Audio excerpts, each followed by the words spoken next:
बिस्मिल्लाहिर्रहमानिर्रहीम। अस्सलाम वालेकुम। ये वीडियो ख़ास तौर पे मैट्रिक क्लास के स्टूडेंट्स को इस मकसद के लिए बनाई गई है ताकि उनको गाइडलाइन फ़राहम की जा सके कि वो अपने फर्स्ट ईयर के अंदर सब्जेक्ट्स जो है वो कैसे सेलेक्ट करेंगे। इस साल जैसा कि कोविड की वजह से हमने देखा कि एग्ज़ाम्स तो हुए नहीं और वो परसेंटेज जो हम लोगों ने 9 क्लास के अंदर एग्ज़ाम्स में अचीव करी थी, ऑलमोस्ट थोड़ा सा फ़र्क डाल के वही परसेंटेज आपको मैट्रिक क्लास में अवॉर्ड कर दी जाएगी।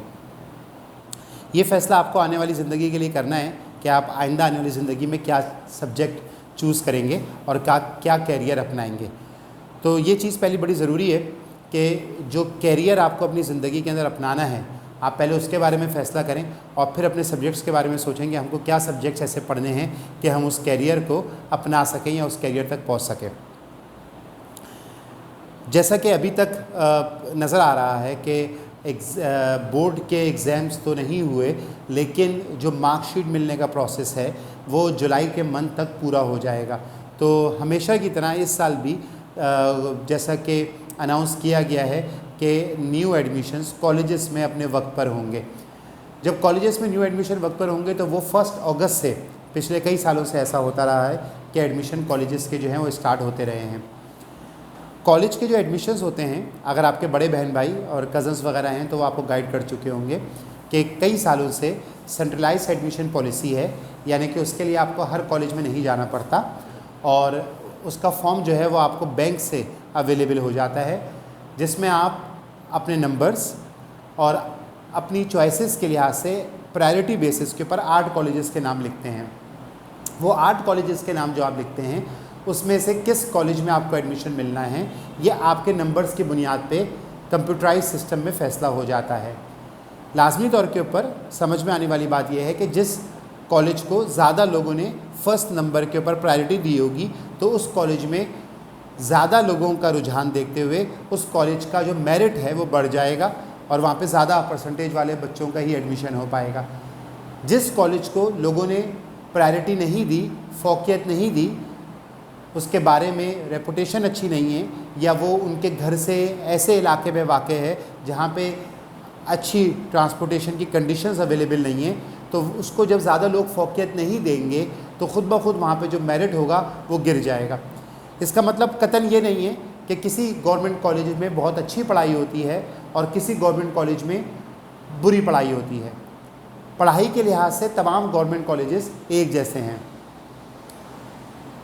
फ़र्क ये पड़ता है कि जब एक कॉलेज में स्टूडेंट्स अच्छे जमा होते हैं तो फिर टीचर्स के ऊपर और कॉलेज के एडमिनिस्ट्रेशन के ऊपर ये लोड भी आता है कि उन बच्चों को, उन स्टूडेंट्स को मुतमईन करने के लिए वो वक्त पे क्लासेस को कंडक्ट करें और अपनी ज़िम्मेदारियों को प्रॉपरली अदा करें, क्योंकि वो स्टूडेंट्स भी उनसे ज़्यादा सवाल करते हैं और उनके पेरेंट्स भी रिस्पॉन्सिव होते हैं, तो पेरेंट्स भी इस बारे में ज़्यादा पूछगछ करते हैं।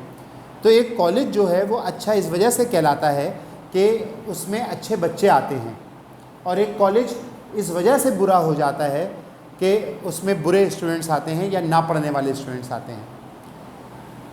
मैट्रिक करने के बाद आपने साइंस से मैट्रिक किया है तो आपके पास बहुत सारे डिफरेंट रास्ते हैं एडमिशन लेने के लिए। अगर आपने कॉमर्स से मैट्रिक किया है तो आपके पास सिर्फ़ और सिर्फ फर्स्ट ईयर कॉमर्स या आर्ट्स पढ़ने के अलावा कोई और रास्ता नहीं है। एक चीज़ हमारे सामने क्लियर हो जाए दिमाग में कि सब्जेक्ट्स में अगर स्टेप वाइज देखा जाए तो सबसे ऊंचे मुकाम पे साइंस है, उससे निचले मुकाम पे कॉमर्स है और उससे निचले मुकाम पे आर्ट्स है। ये मैं किन मायनों में कह रहा हूँ? ये इन मायनों में कह रहा हूँ कि अगर आप साइंस पढ़ते हैं तो आपके पास ज़िंदगी भर ये चांस मौजूद रहेगा कि आप कॉमर्स भी ले सकते हैं और आर्ट्स भी ले सकते हैं। लेकिन अगर आपने कॉमर्स की स्टडी करी है तो आपके पास ये चांस नहीं रहेगा कि आप अपने कैरियर को कभी ज़िंदगी में साइंस में तब्दील कर सकें। आपके पास ये चांस अलबत्ता ज़रूर होगा कि आप कॉमर्स से निकल के आर्ट्स में जा सकें। और अगर आप आर्ट्स पढ़ते हैं तो वो मज़ामीन जो आपने कॉमर्स या साइंस के नहीं पढ़े पहले बुनियादी क्लासेस में, तो उनको आप तब्दील करके दोबारा कॉमर्स में और साइंस में वापस नहीं आ सकते। तो अगर आप कभी ये सोचते हैं कि मैं फर्स्ट ईयर में कॉमर्स ले लूँ तो ये बहुत अच्छा फ़ैसला है, लेकिन फिर इस फैसले के साथ ये चीज़ ध्यान में रहे कि फिर आप अपनी स्टडी को कॉमर्स की फील्ड में ही कंटिन्यू करेंगे। और अगर आप साइंस ले लेते हैं तो आप अपनी एजुकेशन को साइंस में कंटिन्यू करेंगे इंटर में, और उसके बाद अगर आप चाहेंगे तो दोबारा कॉमर्स में आ सकते हैं वापस। साइंस वालों के लिहाज से पहले बात की जाए, जब आप फर्स्ट ईयर साइंस का बैंक से फॉर्म लेंगे फर्स्ट ईयर साइंस के एडमिशन के लिए कॉलेज के लिए, तो वो आपके नंबर और आपसे 8 कॉलेजेस की चॉइस लिख लेगा। उसके साथ डिटेल मौजूद होती है आमतौर के ऊपर, और अगर वो डिटेल मौजूद नहीं हुई तो अलीगढ़ फिर आपकी अगेन हेल्प करेगा कि ये बताने के लिए कि कौन सा कॉलेज सबसे बेहतर है, यानी कि वो इस बुनियाद पे बताने के लिए कि पिछले साल किस कॉलेज में सबसे ज़्यादा परसेंटेज गई थी बॉयज़ में और किस कॉलेज में सबसे ज़्यादा परसेंटेज गई थी गर्ल्स में। तो इसकी बुनियाद पे अलीगढ़ कॉलेजिएट के टीचर और एडमिनिस्ट्रेशन आपको अलग से गाइड कर देंगे वक्त आने पर कि आप किस कॉलेज में लास्ट ईयर कितने नंबर पे दाखिला बंद हुआ है, तो आप अपने नंबरों के लिहाज से किस कॉलेज में एडमिशन अप्लाई कर सकते हैं। हमारे पास जो फैकल्टीज़ अवेलेबल होंगी वो 2 हैं मेजरली, साइंस एंड कॉमर्स। ठीक है, साइंस के अंदर हमारे पास 4 फैकल्टीज़ हैं जो हमको फॉर्म पे लिखनी होंगी और ये तब्दील नहीं होती। अगर आपने प्री इंजीनियरिंग फैकल्टी के अंदर फॉर्म जमा करवाया है तो याद रखिए कि फिर इसको आप तब्दील नहीं कर पाएंगे। तब्दील करने की मुकाम कहाँ पे आता है, आपने एक कॉलेज लिख दिया, उन्होंने उसमें आपको दाखिला दे दिया, तब्दीली का या क्लेम करने का कोई रास्ता बनता नहीं है, क्योंकि वो बोलेंगे कि ये आपने लिखा था, हमने आपको दाखिला दे दिया। आप बोले मैंने गलती से लिख दिया था, तो फिर वो आपको कॉलेजेस की चॉइसेस देंगे कि ये कॉलेज है, इनमें सीट्स बाकी हैं, क्लेम कर दीजिए, इनमें चले जाइए। ये नहीं करेंगे कि आप ये लिखना भूल गए तो चले मैं आपको आपकी पसंद के मुताबिक इसमें दाखिला दे देता हूँ। ऐसा नहीं होगा, क्योंकि उसकी सीट्स भर चुकी, आपने नहीं लिखा। यानी कि कुछ ऐसी तब्दीलियाँ हो सकती हैं जो बाद में कराना चाहें आप, लेकिन जो तब्दीली नहीं हो पाएगी वो फैकल्टी की तब्दीली नहीं हो पाएगी।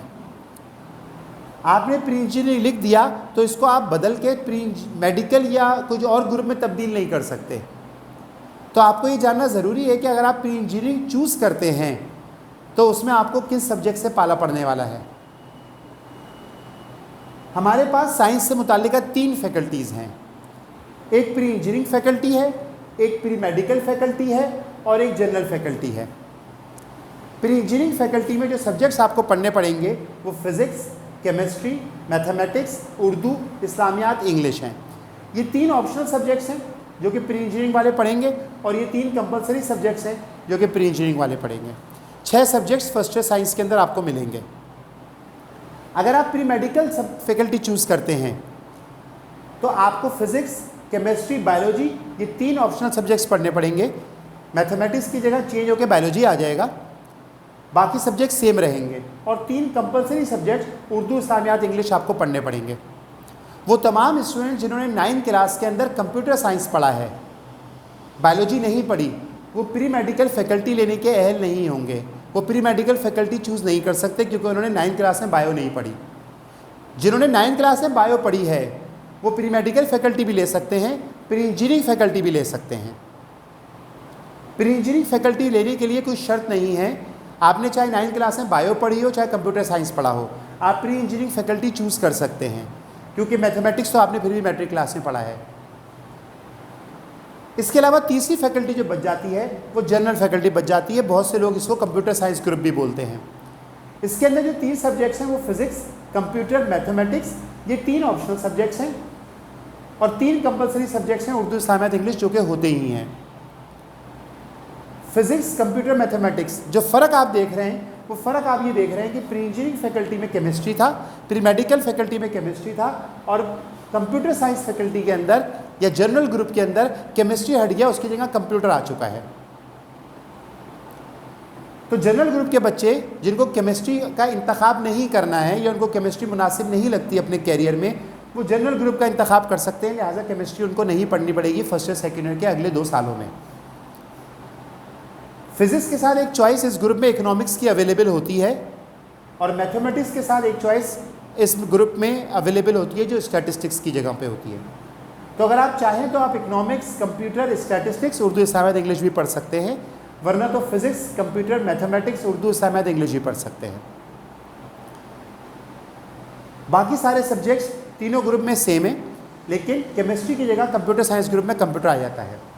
जो लोग स्टूडेंट्स प्री इंजीनियरिंग पढ़ते हैं, ये स्टूडेंट्स आगे इंजीनियरिंग की डिग्री के लिए अप्लाई कर सकते हैं। वो इंजीनियरिंग की डिग्री किसी भी फील्ड में हो सकती है और वो किसी भी यूनिवर्सिटी में अप्लाई कर सकते हैं। जो लोग आमतौर के ऊपर प्री मेडिकल पढ़ते हैं, ये मेडिकल से वाबस्ता शोबों के अंदर आगे अप्लाई कर सकते हैं, इंजीनियरिंग के शोबों में अप्लाई नहीं कर सकते। मेडिकल के शोबों में एक तो प्योर MBBS या BDS जो बैचलर इन डेंटल सर्जरी है, या फिजियोथेरेपी, ऑक्यूपेशनल थेरेपी, या बायोटेक्नोलॉजी, ये वो फील्ड्स हैं जो कि प्री मेडिकल के स्टूडेंट्स अप्लाई कर सकते हैं। कुछ फील्ड ऐसी होती हैं जो कि प्री इंजीनियरिंग के स्टूडेंट्स भी अप्लाई कर सकते हैं, प्री मेडिकल के स्टूडेंट्स भी अप्लाई कर सकते हैं। मिसाल के तौर पर बायोटेक्नोलॉजी इंजीनियरिंग।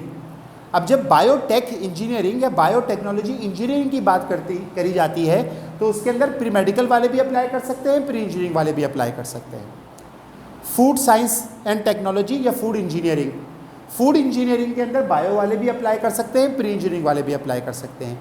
यही वजह है कि NED यूनिवर्सिटी जो कि एक प्योर इंजीनियरिंग यूनिवर्सिटी है, फूड साइंस के अंदर BE की डिग्री देती है, यानी कि वो प्री मेडिकल वालों को भी एडमिशन देती है, क्योंकि प्री मेडिकल वाले भी एलिजिबल होते हैं फूड साइंस में इंजीनियरिंग करने के लिए। वरना ज़्यादातर इंजीनियरिंग की जो फील्ड्स हैं वो प्री इंजीनियरिंग के स्टूडेंट्स के लिए, और जो मेडिकल की फील्ड है वो मेडिकल के स्टूडेंट के लिए मखसूस हैं। अगर आप जनरल ग्रुप का इंतखाब करते हैं तो इसके अंदर 2 कबाहतें हैं। पहली कबाहत तो यह है कि कराची का हर कॉलेज जनरल ग्रुप ऑफ़र नहीं करता। तो अगर आप अपने दिमाग में ख्याल लगा के बैठे हुए हैं कि मुझे उस पर्टिकुलर कॉलेज में एडमिशन लेना है, तो पहले आपको ये देखना चाहिए कि उस कॉलेज में आप जाना चाहते हैं तो आप जनरल ग्रुप की पढ़ाई शुरू कर रहे हैं या जनरल ग्रुप के बारे में जहन बना रहे हैं, तो क्या वो कॉलेज जनरल ग्रुप ऑफ़र भी करता है या नहीं करता।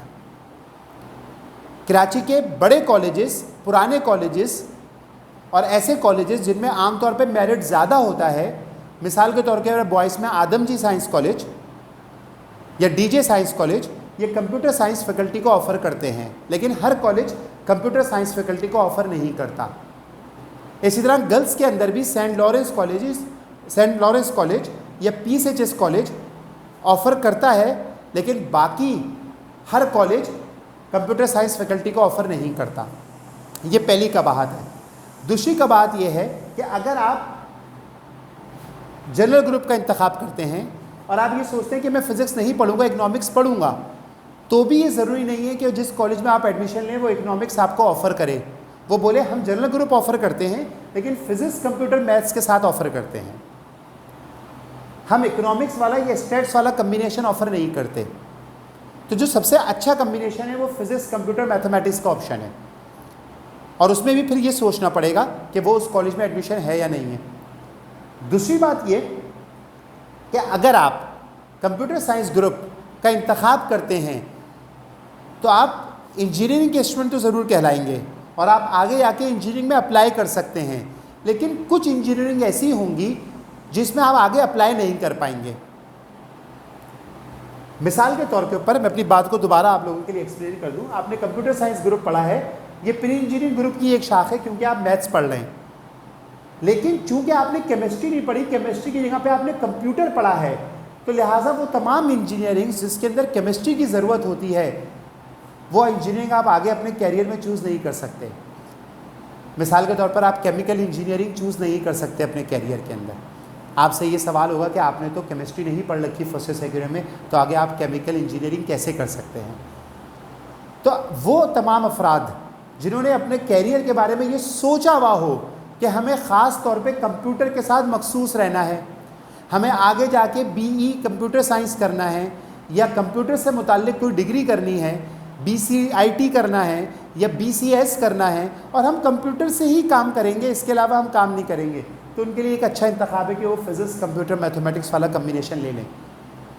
लेकिन अगर आप अपनी ऑप्शंस को ओपन रखना चाहते हैं और ये चाहते हैं कि हाँ मैं इंटर करूँ और उसके बाद मुझे जो भी नंबर की बुनियाद पे जो भी अच्छी इंजीनियरिंग कहीं मिल रही हो वो मैं ले लूँ, तो फिर आपको चाहिए कि आप प्री इंजीनियरिंग ग्रुप का इंतखाब करें। एक बात तो बहुत क्लियर है कि प्री मेडिकल वाले, जो मैंने पहले कह दिया आपसे, वो स्टूडेंट्स एलिजिबल होंगे जिन्होंने 9th क्लास में बायोलॉजी पढ़ रखी है, और जनरल ग्रुप के अंदर वही स्टूडेंट्स एलिजिबल होंगे जिन्होंने 9th क्लास में कंप्यूटर पढ़ रखा है। आपने अगर 9th क्लास में कंप्यूटर नहीं पढ़ा तो आप जनरल ग्रुप फर्स्ट ईयर में नहीं ले सकते, लेकिन प्री इंजीनियरिंग हर किस्म का बच्चा ले सकता है। प्री इंजीनियरिंग लेने में सिर्फ और सिर्फ एक कबाहत है, मैथमेटिक्स अगर आपका अच्छा है तो आप ज़रूर लीजिए। वैसे तो ये साइंस पढ़ने में ही ये पूरी बात इन्वॉल्व है, क्योंकि अगर आपका मैथमेटिक्स अच्छा नहीं है तो आप फिज़िक्स में भी बहुत अच्छा नहीं कर पाएंगे कुछ, क्योंकि फ़िज़िक्स का भी एक बहुत बड़ा पोर्शन आपको मालूम है मैथमेटिक्स की एप्लीकेशन है, और उसमें मैथमेटिक्स बहुत इन्वॉल्व होता है। केमिस्ट्री के अंदर ही मैथमेटिक्स इन्वॉल्व है, न्यूमेरिकल है। तो जब तो आप साइंस पढ़ेंगे तो मैथ तो आदमी का अच्छा होना चाहिए, क्योंकि मैथ तो उसको हर जगह नज़र आएगा। लेकिन प्री इंजीनियरिंग पढ़ने में प्योर मैथ्स इन्वॉल्व है, कंप्यूटर साइंस पढ़ने में भी प्योर मैथ्स इन्वॉल्व है, और ये वो मैथ्स है जो अगर मैट्रिक में मैथ आपने पढ़ा और आप ये समझते हैं कि मेरा मैथ अच्छा है, तो अगर आप मैट्रिक के अंदर वाकई 100 में से 90 लाने वाले स्टूडेंट थे तो आप फर्स्ट ईयर के मैथ में आइए। लेकिन अगर आप मैट्रिक के मैथ में अच्छा, ये नहीं है कि मेरे 65 या 66 आते थे, ये अच्छा मैथ नहीं है। आप प्री इंजीनियरिंग लीजिए, लेकिन फिर उसके बहुत मेहनत के लिए तैयार रहिए, क्योंकि फर्स्ट ईयर का मैथ मैट्रिक के मैथ से बहुत मुश्किल है, लेकिन वो भी स्टूडेंट्स के लिए बनाया और स्टूडेंट उसमें कामयाबी करके दिखाते। बात यही होती है कि अगर आप उसमें ज़्यादा मेहनत करेंगे तो आप उसमें परफेक्ट हो जाएंगे। हर वो बच्चा जिसने साइंस का इंतखाब किया और इंटर प्री इंजीनियरिंग किया, इंटर प्री मेडिकल किया, या इंटर कंप्यूटर साइंस ग्रुप किया, इंटर के बाद अगर चाहेगा तो साइंस छोड़ के कॉमर्स में जा सकता है। ये वही वाली बात है जो मैंने आपको लेक्चर के शुरू में कही कि साइंस से उतर के जब भी चाहेगा अपने कैरियर में चला जाएगा। लेकिन अगर आप मैट्रिक के बाद फर्स्ट ईयर कॉमर्स का या एज ए सब्जेक्ट कॉमर्स का इंतखाब करते हैं और आप बोलते हैं मैं साइंस पढ़ने के बजाय कॉमर्स पढ़ता हूँ, तो ऑप्शंस तो बहुत सारे हैं, कैरियर तो बहुत शानदार है, लेकिन accounting, business math, principle of commerce, economics, Urdu, Islamiyat, English, ये सब्जेक्ट्स होंगे। 7 सब्जेक्ट्स हैं बरखिलाफ साइंस के। इसमें 4 सब्जेक्ट्स ऑप्शनल है और 3 सब्जेक्ट कंपलसरी है जो कि फर्स्ट ईयर के स्टूडेंट को पढ़ने होते हैं। इनका मैथ और इनकी अकाउंटिंग बहुत आसान है, तो अगर आप मैथमेटिक्स में कमज़ोर हैं तो कोई इशू नहीं है, आप कॉमर्स लीजिए, बड़ी आसानी से लीजिए। मेहनत हर सब्जेक्ट में चाहिए होती है, लेकिन यहाँ पे जो सब्जेक्ट है वो थ्योरेटिकल है, समझने के लिहाज से ज़्यादा है, और उनके अंदर जो मैथ इन्वॉल्व हो रहा है वो मैथ आसान है। इस बात का अंदाज़ा आप इस बात से कर सकते हैं कि जो बिजनेस मैथ का पेपर है फर्स्ट ईयर कॉमर्स में वो 50 मार्क्स का होता है, और बिजनेस मैथ और अकाउंटिंग को फर्स्ट ईयर के लेवल पे इस्तेमाल करने के लिए आपको जस्ट एक सिंपल कैलकुलेटर चाहिए। यहाँ पे तो आप जब फर्स्ट ईयर मैथमेटिक्स पढ़ेंगे तो आपको पहले ही दिन एक साइंटिफिक कैलकुलेटर की ज़रूरत पड़ेगी। तो अगर आप मैथ के मुकाबले में डरते हैं मैथ के मामले में, तो कॉमर्स आपके लिए सब्जेक्ट अच्छा इंतखाब है। साइंस के साथ हमने ये डिसाइड किया कि अगर आप इंजीनियरिंग लेते हैं तो इंजीनियरिंग के शोबे, चाहे वो इलेक्ट्रिकल इंजीनियरिंग हो, इलेक्ट्रॉनिक्स इंजीनियरिंग हो, केमिकल इंजीनियरिंग हो, कंप्यूटर साइंस इंजीनियरिंग हो, टेलीकम्युनिकेशन इंजीनियरिंग हो, वो आपके लिए खुले हुए हैं। प्री मेडिकल के लिए मैंने शोबों का नाम लिया आपके सामने, MBBS की डिग्री हो गई, BDS हो गया, बायोटेक्नोलॉजी हो गई, फूड साइंस इंजीनियरिंग हो गई, फिजियोथेरेपी हो गई, ऑक्यूपेशनल थेरेपी हो गई, खुले हुए हैं इंटर करने के बाद। कंप्यूटर साइंस से मुताल्लिक़ वो तमाम लोग इंजीनियरिंग भी कर सकते हैं सिवाय 1-2 इंजीनियरिंग के अलावा, लेकिन कंप्यूटर की तमाम इंजीनियरिंग प्री इंजीनियरिंग वालों के लिए भी खुली होती है, इनके लिए भी तमाम इंजीनियरिंग खुली हुई है। ऐसे बहुत कम बच्चे होते हैं जो इकोनॉमिक्स और स्टैटिस्टिक्स पढ़ते हैं। अगर वो इकोनॉमिक्स और स्टैटिस्टिक्स पढ़ लें तो उनके लिए इंजीनियरिंग और मखसूस हो जाती हैं, फिर वो इलेक्ट्रिकल इंजीनियरिंग टाइप की चीज़ भी नहीं ले सकते क्योंकि उन्होंने फिज़िक्स भी नहीं पढ़ी होती। तो फिर वो पर्टिकुलरली सिर्फ कंप्यूटर से रिलेटेड इंजीनियरिंग ले सकते हैं। तो अच्छा कम्बिनेशन मैंने उस वक्त भी कहा था, फिज़िक्स, कंप्यूटर, मैथमेटिक्स, अगर आप कंप्यूटर पढ़ना भी चाहते हैं, ताकि कुछ ऑप्शन आगे खुले रहें। लेकिन इसके साथ जुड़ी हुई बात यह है कि देख लें कि जिस कॉलेज में आप लेने जाएंगे एडमिशन, वहाँ पे कंप्यूटर साइंस अवेलेबल भी है या नहीं है। अगर आप कॉमर्स ले लेते हैं तो आपके पास इंटर करने के बाद एक तो इंटरनेशनल सर्टिफिकेशंस हैं, आप CA की तरफ चले जाते हैं, आप ACCA की तरफ चले जाते हैं। साइंस वाला बच्चा भी जाएगा वहाँ पे, लेकिन कॉमर्स वाला बच्चा, उसको प्रायोरिटी ये होगी कि वो अकाउंट्स के बारे में और बाकी चीज़ों के बारे में, इकोनॉमिक्स के बारे में, इनके कॉन्सेप्ट को समझता होगा, क्योंकि वो 2 साल पढ़ के आया होगा। वरना साइंस वाला बच्चा भी साइंस छोड़ के ACCA या CA या इससे अलावा दूसरी इंटरनेशनल सर्टिफिकेशन जो कॉमर्स से मुताल्लिक है उनमें जा सकता है। तो कॉमर्स पढ़ने के बाद, फर्स्ट या सेकेंड ईयर कॉमर्स करने के बाद आप ACCA, CA, BBA, bachelor in business administration, इनके ऊपर बड़े प्रॉपर तरीके से किसी भी गवर्नमेंट या प्राइवेट यूनिवर्सिटी में इनके ऊपर अप्लाई कर सकते हैं। इसके अलावा bachelor in public administration, BPA, Karachi university degree कराती है, वो भी आपके सामने ऑप्शन है, यहाँ वाले भी कर सकते हैं। फिर आप BSc ऑनर्स इकोनॉमिक्स में कराची यूनिवर्सिटी कराती है, उसमें भी अप्लाई कर सकते हैं। आप इसके अलावा जो मैंने कहा कि BBA की तरफ चले जाएं तो आप MBA करके पास आउट हो जाएंगे अपना 5 साल का प्रोग्राम या 4 साल का प्रोग्राम डिफरेंट यूनिवर्सिटीज़ में। और अगर आप चाहें तो आप जो है BCom कॉलेज से भी कर सकते हैं और BCom ऑनर्स 4 साल का यूनिवर्सिटी से भी कर सकते हैं। ये सारी चीज़ें साइंस वाले भी कर सकते हैं, CA, ACCA, BBA, BSc economics में, BCom, BPA, क्योंकि साइंस वाले जब चाहें अपना कैरियर चेंज कर सकते हैं।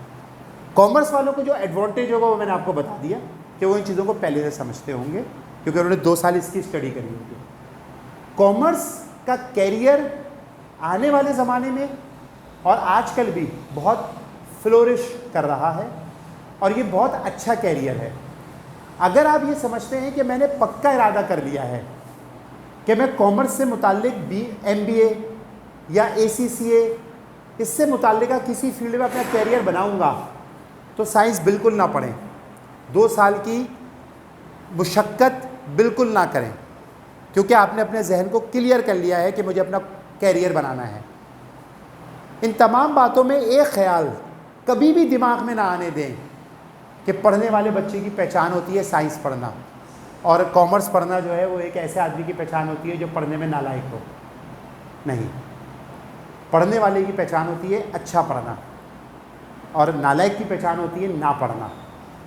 इसमें साइंस और कॉमर्स का कोई दखल नहीं है। बहुत अच्छे स्टूडेंट जब साइंस में दाखिल होते हैं उन सब्जेक्ट्स का लोड बर्दाश्त नहीं कर पाते और वो साइंस नहीं पढ़ पाते। और बहुत से ऐसे स्टूडेंट जो मैट्रिक में साइंस के अंदर कुछ काबिल ज़िक्र काम नहीं कर सके थे, जब कॉमर्स लेते हैं तो वो ये बात अच्छे लेवल पे पहुंच जाते हैं, क्योंकि वो सब्जेक्ट उनकी नेचर से, उनकी फितरत से और उनके आगे के प्लानिंग से मुताबिकत रखता है। 2 बातें जो अब मैं इनसे हट के कहना चाहता हूँ। पहली चीज़, अपने कैरियर का फ़ैसला खुद कीजिए, अपने अब्बा अम्मा से मशवरा लीजिए और अपने टीचर से मशवरा लीजिए। जब आप कोई भी काम करते हैं तो मशवरा उन लोगों से लेते हैं जो कि उस काम को समझते होते हैं। इसकी बहुत सारी मिसालें हो सकती हैं, लेकिन बात यह है कि अगर आप एक साइकिल भी ख़रीदने जाएंगे तो उसी दोस्त को साथ लेके जाएंगे जिसने कभी साइकिल चलाई हो या जिसने साइकिल रखी हो। जिसको साइकिल की सवारी भी ना आती हो उससे मशवरा लेके साइकिल ख़रीदने जाना, ऐसे मशवरा जो है वक्त का ज़िया है। अपने कैरियर का फ़ैसला, अपनी ज़िंदगी का फ़ैसला खुद कीजिए, अपने माँ बाप की मर्ज़ी से कीजिए। उनको अपनी चॉइसेस बताइए, अपने मार्क्स जो आप लेते रहे हैं सब्जेक्ट में उससे पहले वो शेयर कीजिए। अपनी स्ट्रॉन्ग साइड बताइए, अपनी वीक साइड बताइए। फिर अपने टीचर्स के पास आइए, वो आपके स्कूल के टीचर हों, आपके कोचिंग के टीचर हों, उनके साथ बैठ के डिसाइड करें कि हमको क्या करना चाहिए ज़िंदगी में। कभी भी फ़ैसला इस बुनियाद पे ना कीजिए कि मेरे चाचा के लड़के ने इंजीनियरिंग करी है और वो बहुत अच्छा इंजीनियर है तो मैं भी करूँगा, या मेरी मामू की बेटी डॉक्टर है तो मैं भी डॉक्टर बनूँगा। आपके साइज़ का जूता आपके पाँव में फिट आएगा, उनके साइज़ का जूता उनके पाँव में फिट आएगा। आपका कैरियर उस दिमागी रुझान के मुताबिक होना चाहिए जो आपका है। आप कॉमर्स ले रहे हैं, हो सकते हैं कि आप इन फ्यूचर बहुत अच्छे और बहुत बड़े काबिल बैंकर बन जाएं। आपके वो मामू की बेटी जिसने मेडिकल करी है बहुत अच्छी डॉक्टर ज़रूर है लेकिन बहुत अच्छी बैंकर नहीं बन सकती थी। और अगर आप मेडिकल ले लें तो हो सकता है कि आप मेडिकल के एग्ज़ाम में पास ही ना हो सकें आगे। तो हमेशा वो कैरियर चूज़ करें जिसके अंदर आप समझते हैं कि मेरी स्ट्रॉन्ग साइड है। वो कैरियर चूज़ ना करें जो कि आप दूसरों को देख के चूज़ करें। आपकी ज़िंदगी का फ़ैसला आप खुद करेंगे। आपकी ज़िंदगी का फ़ैसला आपके मामू, चचा का बेटा या अब्बू के दोस्त का बेटा नहीं करेगा। सेकेंडली, दूसरी बात, इस वीडियो को इस वक्त पे आपको बताने का या गाइड करने का मकसद ये है कि आप बोर्ड का या कॉलेजेस का फॉर्म आने से पहले ये बात ज़हनी तौर पे तय कर लें कि मुझे कौन सी फैकल्टी चूज़ करनी होगी, कौन से सब्जेक्ट जो है वो कौन से सब्जेक्ट जो है पढ़ने होंगे। ये उसी वक्त मुमकिन है कि जब अपनी पढ़ाई को आप वक्त पे स्टार्ट कर दें और वो मिसाल के तौर के ऊपर आप अलीगढ़ में एडमिशन को अपने कंफर्म कर लें, ताकि जब आप 1 महीने ये सब्जेक्ट्स पढ़ चुके हों या 2 महीने ये सब्जेक्ट पढ़ चुके हों और जब आप बोर्ड का फॉर्म फिल कर रहे हों तो आपको पता हो कि नहीं, मैंने फर्स्ट ईयर स्टार्ट किया था, ये बायोलॉजी तो मेरे ऊपर से गुजर रही है, मैं बायोलॉजी नहीं ले सकता, मैं जो हूँ वो प्री इंजीनियरिंग ले लेता हूँ, मैं मैथ्स नहीं पढ़ सकता या मैं फिज़िक्स नहीं पढ़ सकता, मैं कॉमर्स का मजमून चूज़ कर लेता हूँ। उस वक्त तक, जब तक कॉलेजेस के फॉर्म आएँ, आप सही फैसला करने के काबिल हो जाएंगे क्योंकि आप अपनी फर्स्ट ईयर की पढ़ाई को स्टार्ट कर चुके होंगे। और वो मैंने आपको शुरू में बता दिया कि फैकल्टी चेंज नहीं होगी। अगर आपने कॉलेज के फॉर्म में लिख दिया प्री मेडिकल, तो कॉलेज वो आगे पीछे कर देंगे। आपके कॉलेज के अंदर आपका नाम आया गवर्नमेंट गर्ल्स कॉलेज शारा लियाकत और आपको बोला मुझे ये पसंद नहीं है, वो आपको ऑफ़र दे देंगे कि लियारी में फ़लाँ कॉलेज में सीट खाली है, मलीर में फ़लाँ कॉलेज में सीट खाली है, लाइन्स एरिया में फ़लाँ कॉलेज में सीट खाली है, वहाँ पे चले जाओ। कॉलेज तो फिर भी बदल जाएगा, नहीं बदलेगा तो प्री मेडिकल नहीं बदलेगा, 1 साल ज़ाया होगा। अगले साल जब नए फॉर्म आएंगे तो फिर करके उसमें कॉमर्स लिख के फिर जाएगा। तो अभी वक्त पे एडमिशन लेके कोचिंग के साथ एसोसिएट होके पढ़ाई स्टार्ट करने का मतलब ये है कि हमने जो है वो कॉलेज के फॉर्म भरने से पहले ये बात समझ ली कि हमको कौन सा सब्जेक्ट का इंतखाब करना है। ठीक है जी, अल्लाह ताला आप सबका हामी व नासिर हो और आप सबको जो है वो मज़मून मुंतखब करने की तौफ़ीक दे और आपकी उस मामले के अंदर मदद करे जो आपके इन फ्यूचर आपके लिए बेहतर साबित हो। अल्लाह हाफ़िज़।